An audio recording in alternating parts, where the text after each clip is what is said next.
As I stepped through the shimmering veil that separated the mortal realm from our ghostly domain, a chill ran down my spectral spine. The air around me felt thick with an unnatural heaviness, a palpable sense of dread that seeped into the very essence of my being. It was a feeling I had grown accustomed to in my eternal vigil, but this time, something was different. The whispers that had once haunted the edges of my consciousness now grew louder, more insistent. They clawed at the boundaries of my mind, filling my thoughts with twisted images and unsettling promises. I tried to shake them off, to focus on the task at hand, but with each passing moment, the whispers grew more difficult to ignore. I gathered my spectral rifle closer to my chest, its pulsing red glow casting eerie shadows across the crumbling ruins that surrounded me. The rest of my ghostly companions fanned out, their movements tense and cautious, as if they too could sense the growing darkness that threatened to consume us all. As we pressed deeper into the heart of the abandoned city, I couldn't shake the feeling that we were being watched. Shadows danced at the edges of my vision, shifting and morphing into grotesque shapes that defied description. I spun around, my weapon at the ready, but there was nothing there. Just the endless expanse of shattered buildings and the oppressive weight of the darkness that seemed to close in from all sides. And then I heard it, a haunting melody that drifted through the air like a mournful dirge. It was a sound that I had heard before, in the depths of my darkest nightmares, but never with such clarity, such utterly terrifying beauty. I felt my spectral form waver, the boundaries of my being blurring and shifting as the melody wrapped around me like a suffocating cocoon. I tried to call out to my companions, to warn them of the impending danger, but my voice was lost in the swirling maelstrom of sound and shadow. I watched in horror as their ghostly forms flickered and faded, consumed by the same darkness that now threatened to engulf me. In that moment, I realized the terrible truth. The corruption that we had fought so hard to vanquish had not been defeated, but merely driven deeper, into the very heart of our spectral essence. It had been waiting, biding its time, slowly seeping into our minds and souls like a poisonous miasma. I felt a scream building in my throat, a desperate cry of rage and despair that echoed through the shattered ruins of the city. I raised my rifle, firing blindly into the shadows, the pulsing red bolts of energy illuminating the writhing darkness that surged towards me like a tidal wave of pure, unadulterated horror. But even as I fought, I could feel the corruption taking hold, twisting my thoughts and emotions into something unrecognizable, something utterly alien. The whispers in my mind grew louder, drowning out the sound of my own anguished screams, until all that remained was the throbbing, pulsing darkness that consumed everything in its path. I fell to my knees, my spectral form flickering and wavering like a candle flame in a hurricane. The world around me faded away, replaced by a swirling vortex of shadow and malice that tore at the very fabric of my being.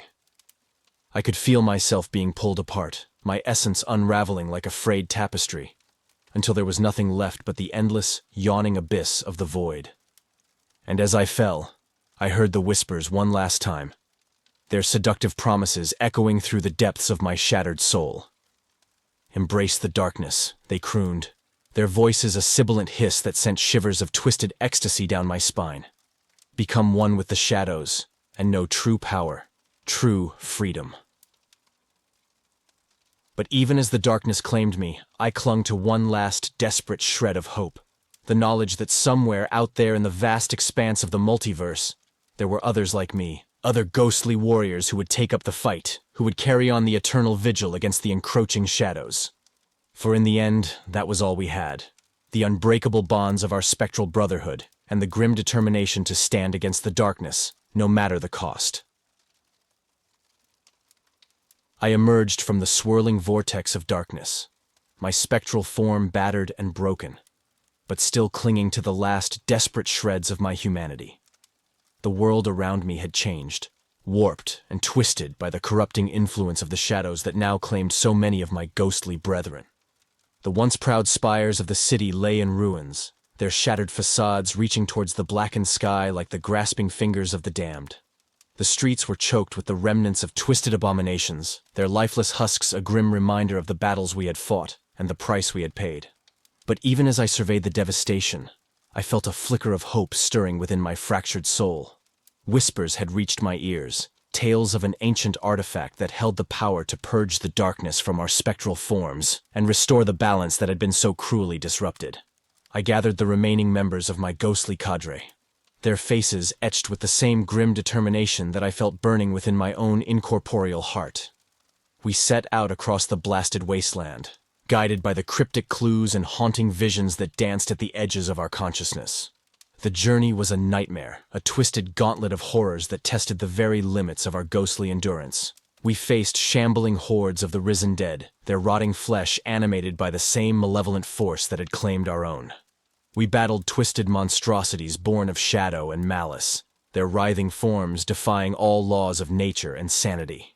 But through it all, we pressed on, driven by the desperate need to reclaim our humanity, to purge the darkness that threatened to consume us all. And as we neared our goal, I began to feel a growing sense of unease, a nagging doubt that gnawed at the edges of my mind. The artifact was real, that much was certain. But the price of its power was a mystery, shrouded in the same veil of shadows that had claimed so many of our own.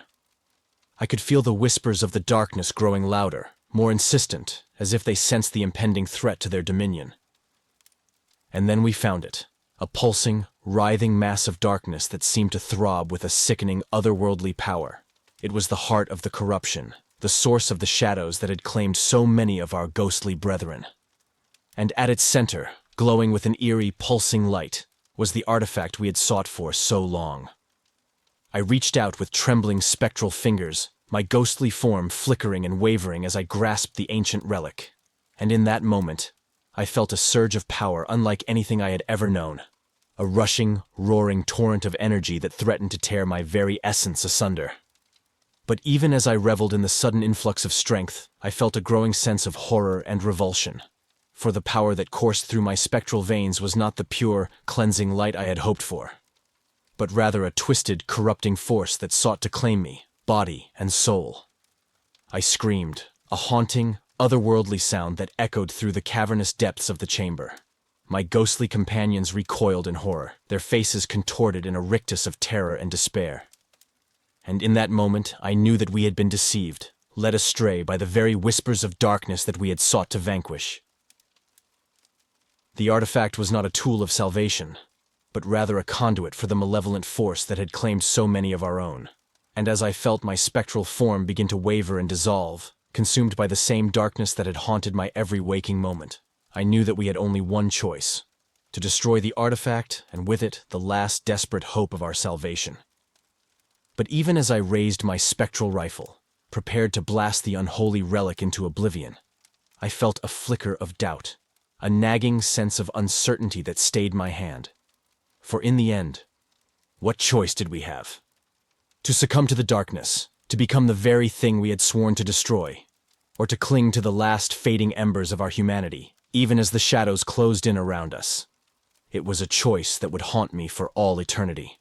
But in that moment, staring into the pulsing heart of the abyss, I knew that there was only one path forward. And as I pulled the trigger, the world around me erupted in a blinding flash of searing, spectral light, and I felt myself falling into the endless, yawning void of oblivion. The world was ending, and I was the one who had brought it to its knees. The artifact lay shattered at my feet, its twisted power unleashed in a cataclysmic wave of darkness that swept across the land like a tidal wave of pure, unadulterated horror. I stood at the center of the maelstrom, my spectral form battered and broken, but still clinging to the last, desperate shreds of my sanity. Around me, the remnants of my ghostly brothers fought with a savage, desperate fury, their weapons blazing with an otherworldly light as they struggled to hold back the tide of shadow and malice. But it was a losing battle, and we all knew it. The darkness was too strong, too pervasive, and with each passing moment, I could feel it seeping into my soul, tainting my very essence with its corrupting touch. I raised my rifle, my fingers trembling on the trigger as I sighted down the barrel at the writhing mass of shadow and horror that surged towards me. I knew that this was the end, that there was no hope of victory, no chance of redemption. But still, I fought on, driven by the grim determination that had sustained me through countless battles, countless horrors. Beside me, my brothers fell, their spectral forms consumed by the ravenous darkness. I heard their screams, saw the looks of terror and despair on their ghostly faces as they were dragged down into the depths of the abyss. And in that moment, I knew that I was alone, the last of the Revenant Corps, the final bastion against the encroaching shadows. I poured every ounce of my strength, every shred of my will, into one final desperate attack. My rifle blazed with an incandescent fury, the pulsing red bolts of energy searing through the darkness like the wrath of an avenging angel. And for a moment, just a moment, I dared to hope that I might succeed, that I might turn back the tide of shadow and horror that threatened to engulf us all. But it was not to be. The darkness was too strong, too relentless, and with a final devastating surge, it swept over me like a crushing wave of pure, unadulterated despair. I felt my spectral form begin to waver and dissolve, my essence unraveling like a frayed tapestry in the face of the storm. And as I fell, I saw the faces of my fallen brothers, their ghostly visages etched with the same grim determination that had sustained us through countless battles, countless horrors. I saw the face of Captain Reynolds, his spectral form consumed by the very darkness he had sworn to destroy. I saw the face of Corporal Harris, her once proud features twisted in a rictus of agony and despair. But most of all, I saw the face of Private Jenkins, his ghostly eyes filled with a fierce, unyielding light that seemed to pierce the very heart of the abyss. And in that moment, I knew that he was the one who would carry on the fight, the one who would take up the mantle of the Revenant Corps and lead them into the battles yet to come. For even as I fell, even as the darkness claimed me, I knew that the war was not over. The Revenant Corps would rise again, born anew from the ashes of our sacrifice. They would take up the fight, carrying on the eternal vigil against the encroaching shadows, no matter the cost.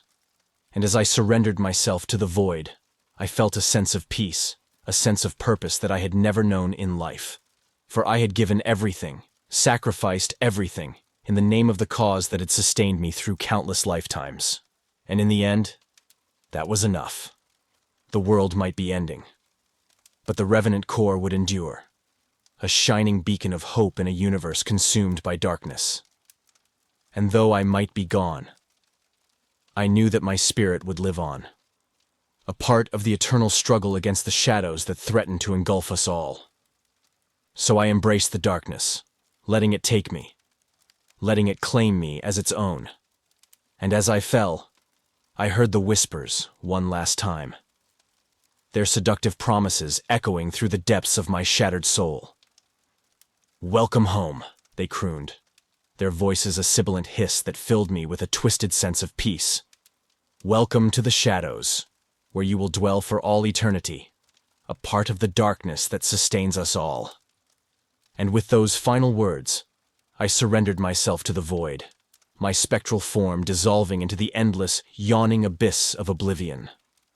The Revenant Corps would endure, but for me, the vigil was finally over, and the long, dark night had claimed me at last.